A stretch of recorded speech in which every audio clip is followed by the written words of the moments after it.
A very good morning to you and welcome to the Morning Outlook. I'm Rachel Jones reporting live from Kalkine TV, Sydney studios. Now the Australian share market is expected to fall this morning. Yesterday, the latest SPI futures showed that it could open the day flat.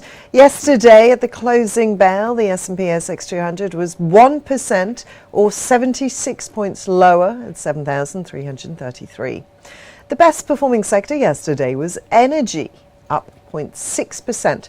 The worst performing sector was information technology, down 2.6%. The best performing stock was Appen. Their shares closed 3.9% higher at $10.47. The worst performing stock was Megaport. Their shares closed 16.2% lower at $15.32. Looking to some business news from this morning now, and Zipco report record group quarterly revenue of $167.4 million. That's up 58% year on year for the second quarter. In the US, both transaction volume, which was up 63% year on year, and transaction numbers up 55% year on year, delivered record results driven by increases in both new and transacting customers.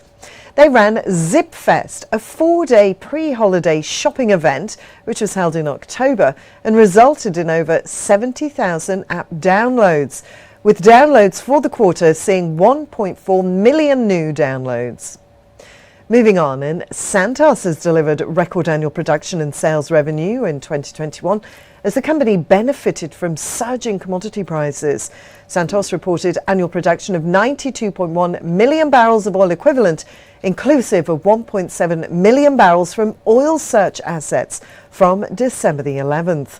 Stronger commodity prices and higher sales volumes delivered record quarterly sales revenue in the fourth quarter of $1.5 billion. That's up 34% on the prior quarter. A record annual sales revenue of $4.7 billion, up 39% on the previous year. And Phillips 66 and Novonix have signed a technology development agreement to advance the production and commercialization of next-generation anode materials for lithium-ion batteries. Phillips 66 became a major investor in Novonix in September when it acquired a 16% stake in the company. The agreement provides for Phillips 66 and Novonix to collaborate on development of intellectual property. Phillips 66 is a leading global manufacturer of specialty coke, a key precursor to the synthetic graphite anode material that Novonix produces. Novonix is a leading producer of that synthetic graphite anode material used in the making of lithium-ion batteries that power electric vehicles, personal electronics, medical devices and energy storage units. Well, now it's time for a very short break, but stay tuned for more news set to affect your trading day.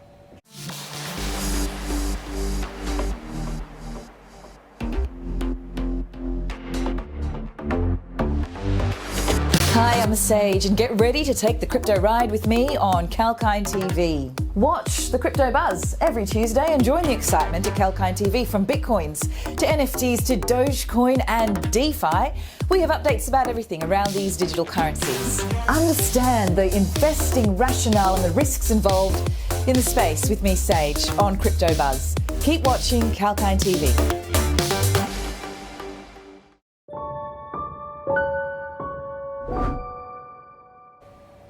And welcome back to the Morning Outlook Report. Taking a look at Wall Street now, and the Dow Jones was down 0.96%.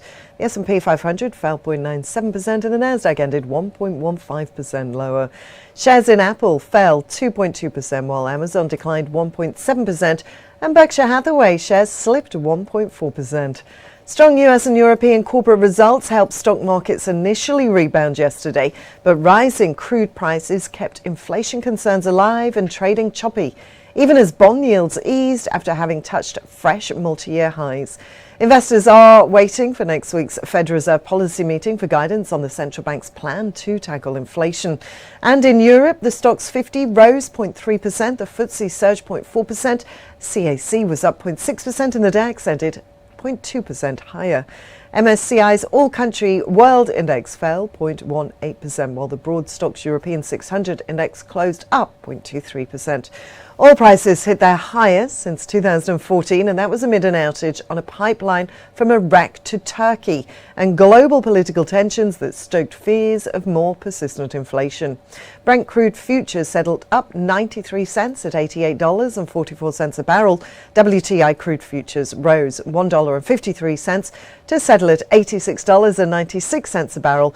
Gold rose more than 1% as a retreat in the dollar and geopolitical tensions surrounding the Ukraine burnished safe haven bullion's appeal. US gold futures settled up 1.7% at $1,843 an ounce. Meanwhile, iron ore's most active May contract on China's Dalian Commodity Exchange ended daytime trading 4.3% higher at 735 yuan a tonne.